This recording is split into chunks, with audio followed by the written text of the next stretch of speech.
Elizabeth Taylor. The violet-eyed Hollywood icon was as enigmatic in death as she was in life. Famous for her lavish lifestyle and a career that spanned decades, Elizabeth left behind one final request that shocked even her closest confidants. She insisted on arriving at her own funeral fashionably late. Literally, her orders were crystal clear. The service was to commence, and only then would her casket make its dramatic entrance 15 minutes later. This was not a mere joke. It was a calculated act to cement her legacy as a woman who defied every convention. But the surprises did not stop there. Having been married 8 times, she also demanded to be buried with a pair of her cherished diamond stud earrings, rumored to be worth more than many people's homes. Her final resting place, nestled at Forest Lawn Memorial Park in California, remains unmarked, a striking contrast to her larger-than-life persona. Why? Some speculate it was to avoid turning into a tourist attraction, while others believe it was her ultimate act of privacy in a life relentlessly exposed to public scrutiny. Even in death, Elizabeth Taylor orchestrated a breathtaking performance. Wallace Reid, the golden boy of silent cinema and a matinee idol whose face lit up countless screens during the early 20th century. Yet behind that polished image lay a man whose life unraveled in ways few could have imagined. His untimely death in the early 1920s sent shockwaves through Hollywood, but it was his final burial request that left many utterly speechless. Reid, once a symbol of vitality and charm, insisted on being laid to rest with a single unassuming item, a silver locket, holding a photograph of his beloved wife, Dorothy Davenport. This was no mere sentimental token, it was a haunting reminder of the guilt that burdened his soul.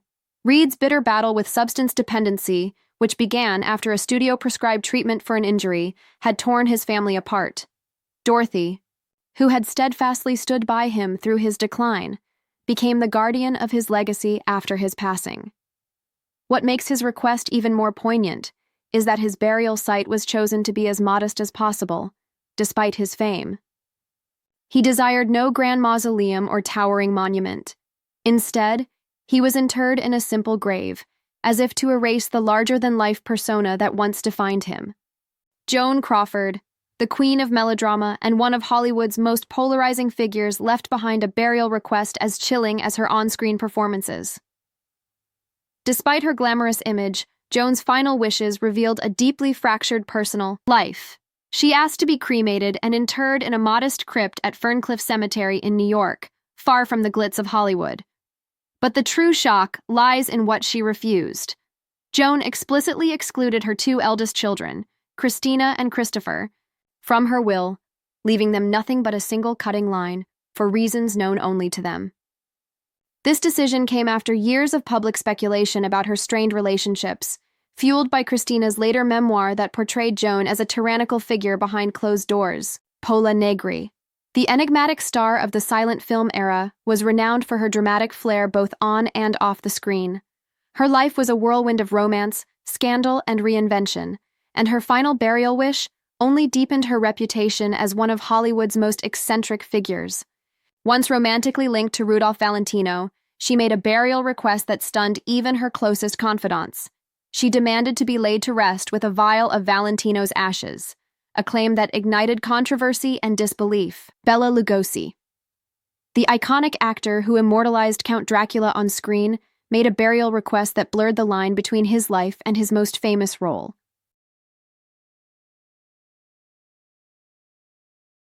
When he passed away in the mid-20th century, his family honored his wish by laying him to rest in his full Dracula costume, complete with his signature black cape. This was not a mere publicity stunt, it was a deeply personal decision. Bela had long struggled to separate himself from the character that catapulted him to fame, and in the end, he chose to fully embrace his identity as Dracula. Yet, the story grows even stranger. Despite his legendary status, Bela died nearly penniless, his career marred by typecasting and personal hardships.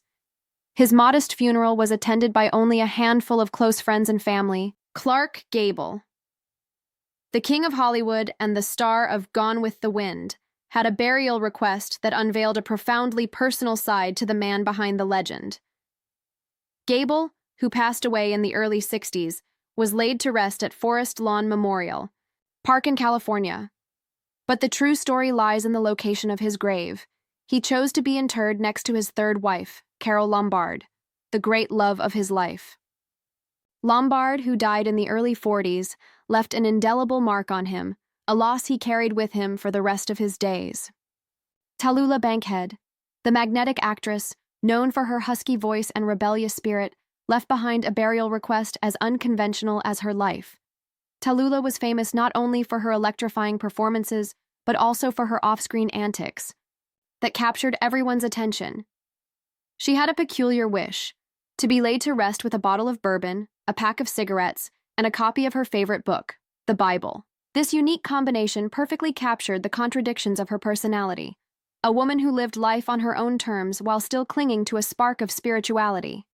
Errol Flynn, the swashbuckling star of The Adventures of Robin Hood, had a burial request as flamboyant as the daring roles he portrayed. Flynn, who passed away in the late 50s, was interred at Forest Lawn Memorial Park in California, yet his final wish was to take one of his most prized possessions with him, a 6-foot-long statue of a woman. This statue, once the centerpiece of his home, was said to embody his hedonistic lifestyle and passion for beauty.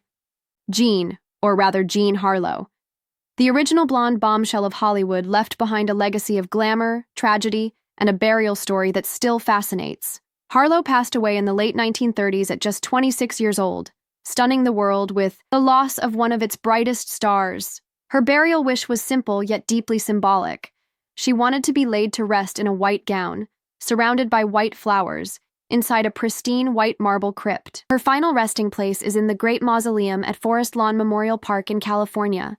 Rudolph Valentino, the Latin lover and one of Hollywood's first true sex symbols, left behind a burial story as dramatic as the films he starred in. Valentino passed away suddenly in his mid-20s at just 31 years old, plunging the entertainment world into mourning.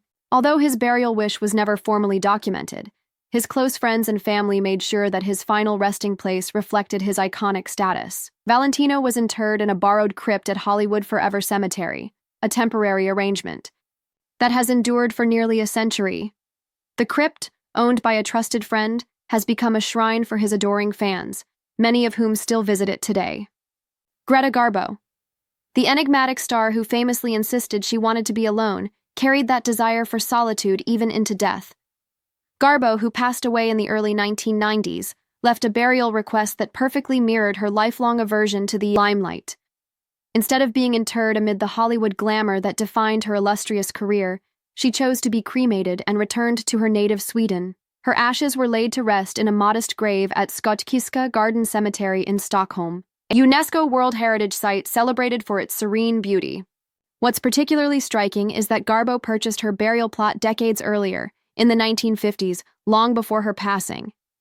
Scrutiny, her final resting place, stands as a quiet, understated tribute to her enduring legacy as one of Hollywood's most elusive and fascinating stars. W.C. Fields, the legendary comedian, celebrated for his razor-sharp wit and blatant disdain for convention, left behind a burial request as eccentric as he was. Known for his irreverent humor and fearless defiance of societal norms, Fields, who passed away in the late 40s, harbored a lifelong aversion to California, even though he spent much of his career in Hollywood. He famously quipped that he wanted his epitaph to read, "On the whole, I'd rather be in Philadelphia." Fields originally planned to be buried in Philadelphia, but his family ultimately decided against it, citing logistical challenges. Mae West, the queen of double entendres and unapologetic confidence, left behind a burial request as flamboyant as her larger-than-life persona. West, who passed away in the late 1980s, was laid to rest at Cypress Hills Cemetery in Brooklyn, the very city of her birth, and her final resting place resides in the family mausoleum, underscoring her deep connection to her roots despite decades of Hollywood stardom. What makes her burial especially fascinating is the inscription on her crypt. It reads, "Mae West, I'm no angel." This clever nod to one of her most famous films served as a fitting epitaph for a woman who defied societal norms at every turn. Theda Bara, the enigmatic vamp of the silent film era, known for her dark, seductive roles and an aura of mystery, carried her desire for privacy even into death. Though she captivated audiences with her dramatic on-screen persona, Her final burial wishes revealed a surprising departure from the image she so carefully cultivated. Bara, who passed away in the mid-1950s, requested to be cremated with her ashes scattered in the vast Pacific Ocean. This unusual choice was particularly striking in an era when cremation was rarely embraced by mid-20th century America, especially for someone of her immense fame. Mary Pickford. Known as America's sweetheart and one of early Hollywood's most powerful women, she left a burial request that spoke volumes about her deep bond with family and her enduring legacy. Mary, who passed away in the late 1970s, was laid to rest at Forest Lawn Memorial Park in California, but her final resting place was anything but ordinary. She chose to be interred in the Garden of Memory, a serene and secluded section of the cemetery where she would join her mother and siblings. This heartfelt decision served as a poignant reminder of the importance of family in her life, despite the immense fame and fortune she had achieved. If you enjoyed this video, please leave a like and comment. Also, consider subscribing and hitting the notification bell to get notified of our newest videos. Thanks for watching.